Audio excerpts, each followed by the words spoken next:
अस्सलाम वालेकुम to all dear students.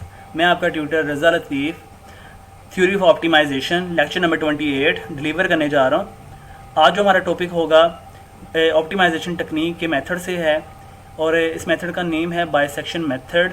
ये आपने मेथड न्यूमेरिकल एनालिसिस 1 में रीड आउट किया होगा नॉन लीनियर इक्वेशन के अंदर, और इसको हम ऑप्टिमाइजेशन टेक्निक के अंदर भी अंडरस्टैंड करेंगे। ये बिल्कुल उन्हीं स्टेप पे फॉलो होगा जैसे आप न्यूमेरिकल एनालिसिस में काम करते आए हो, बिल्कुल वही आपके स्टेप्स यहाँ पर यूज़ होंगे। This method is use to calculate the roots of the function. ठीक है, ऑल डियर स्टूडेंट्स, इनके जो है ना फंक्शंस की जो प्रॉपर्टीज़ हैं उनको आपने अंडरस्टैंड करना है, खासकर इसका जो एल्गोरिदम है तो आपको फिर उसकी एप्लीकेशन में हेल्पफुल साबित होंगी। ठीक है, तो कहता है कि this method is use to calculate the roots of the function. आपने रूट्स पर कैलकुलेट करने के लिए इस मेथड को अप्लाई करवाना होता है। If the 2 points within which the functional value are non linear, यानी कि यहाँ पर आपको फंक्शनल वैल्यू जो नॉन लीनियर फॉर्म में एग्जिस्ट होगी तो आप उसी के 2 पॉइंट्स इंडिकेट उनके बिटवीन करवा रहे होते हो, और वो 2 बाउंड्री पॉइंट होते हैं, उनके रीजन्स जो रीजन के अंदर एग्जिस्ट करते हैं और वो बाउंडेड एरियाज़ के अंदर ही मूवमेंट करवा रहे होते हैं। ठीक है, तो हम इसके ना चलते हैं इसके एल्गोरिदम की तरफ। Here we discussed its algorithm as.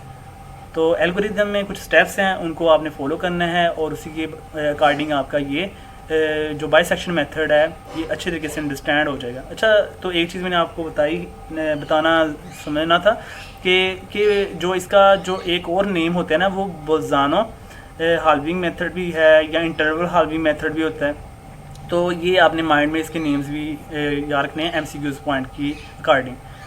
तो स्टेप नंबर 1 है choose 2 initial points A and B, यानी कि आपने 2A और B पॉइंट्स को सिलेक्ट करना होगा, और इसमें इनिशियल पॉइंट्स जो हैं वो आपने खुद से चूज़ इस तरीके से करने हैं कि it's mean lower bound is A, यानी कि फर्स्ट जो इसका इनिशियल पॉइंट जो स्टार्टिंग है वो A जो आपने लेना है वो आपका लोअर बाउंड्री के अकॉर्डिंग है, और अपर बाउंड जो इसका जो फाइनल पॉइंट है जहाँ पर आपने उसको स्टॉपिंग करवाना है वो B है। ठीक है, एंडिंग पे ये इसका हमने रीजन एक चूज़ कर लिया for example.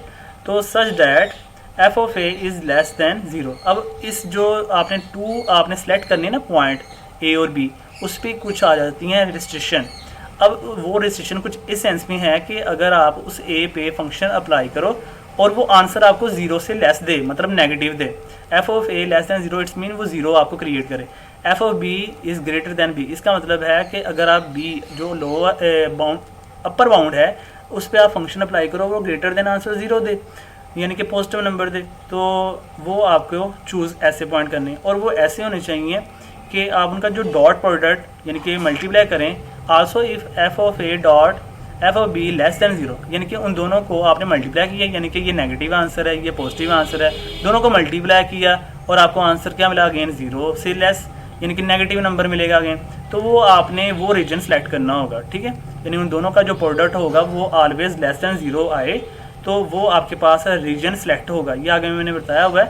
And their product is very closer to the region then we select its bounded region as performing iterations. ठीक है, यानी कि आपने क्या करना है कि जो प्रोडक्ट लेना है वो very much closer to the region होना चाहिए। तो फिर आपने जब वो रीजन सेलेक्ट कर लिया देन वी सेलेक्ट इस बाउंड्री रीजन, तो फिर आपने वो बाउंड्री रीजन जो उसका ये बिटवीन बनेगा वो आपने सेलेक्ट कर लिया, वो कर लेना होगा ताकि आपने उसकी फिर आइट्रेशन को परफॉर्म करवाना है।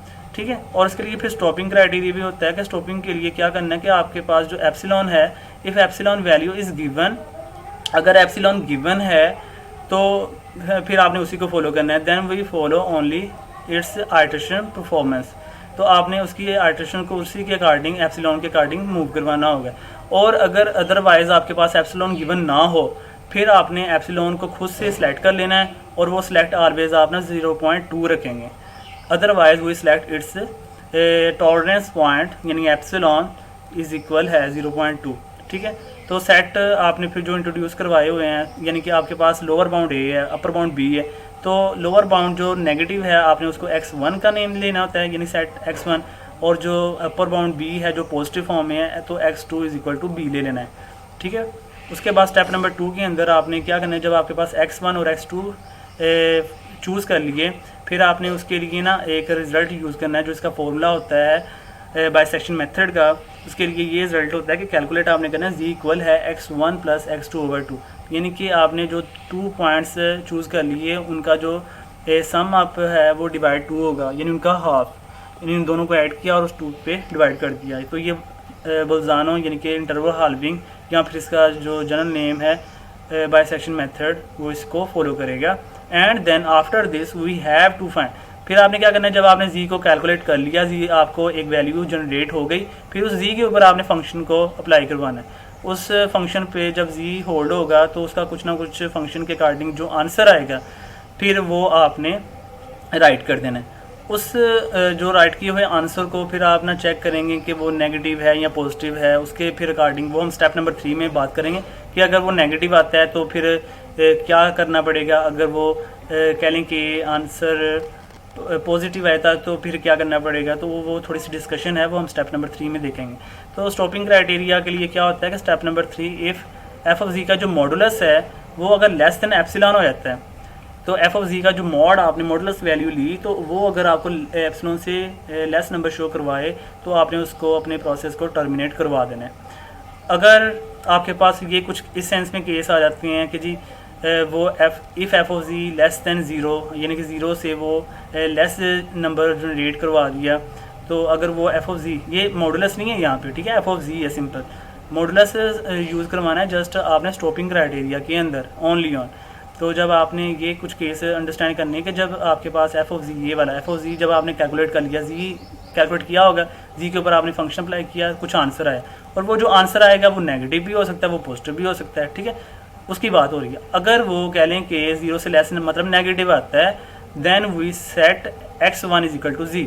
अगर उसका आंसर नेगेटिव आता है तो फिर आपने जो फर्स्ट वाला सेट होगा ना x1, उसको आपने z से रिप्लेस कर देना है, और जो x2 होगा वो एज इट इज़ आ जाएगा, उसको नो चेंज, यानी कि उसको चेंज नहीं करना, x2 को नहीं चेंज करना इस केस के अंदर, और x1 जो है वो z वाले आंसर के साथ रिप्लेस हो जाएगा, यानी z का जो आंसर आया होगा वो आपका x1 बन जाएगा और x2 एज इट इज़ ही आ जाएगा, ठीक है। और उसके बाद आपने गो टू स्टेप नंबर 2 में चले जाना है। गो टू स्टेप नंबर 2 का मतलब ये होगा कि आपने फिर x1 और x2 जब आपको कैलकुलेट हो जाएंगे तो आपने फिर वो इस फॉर्मूले के अंदर राइट कर देने हैं, फिर आपको कुछ ना कुछ आंसर आएगा, फिर आप उसके ऊपर फंक्शन अप्लाई करेंगे, फिर उसका कुछ आंसर आएगा, फिर आप देखेंगे उसमें से वो पॉजिटिव है या नेगेटिव है, फिर उसके अकॉर्डिंग फिर मूव करेंगे। अच्छा, अगर तो ये नेगेटिव था तो आपने ये कहा कि x1 z को रिप्लेस हो जाएगा। अगर ऐसा हो कि if F of G greater than 0, अगर वो पॉजिटिव आंसर जनरेट करता है, then we set x2 is equal to z। अगर वो पॉजिटिव आंसर देता है तो पॉजिटिव वाले को आपने क्या करना है कि x2 को आपने z से रिप्लेस कर देना है और x1 एज इट इज़ आ जाएगा, यानी कि x1 जो होगा वो बिल्कुल एज इट इज़ स्टेप पे आपने राइट कर देना, उसमें नो चेंजिंग।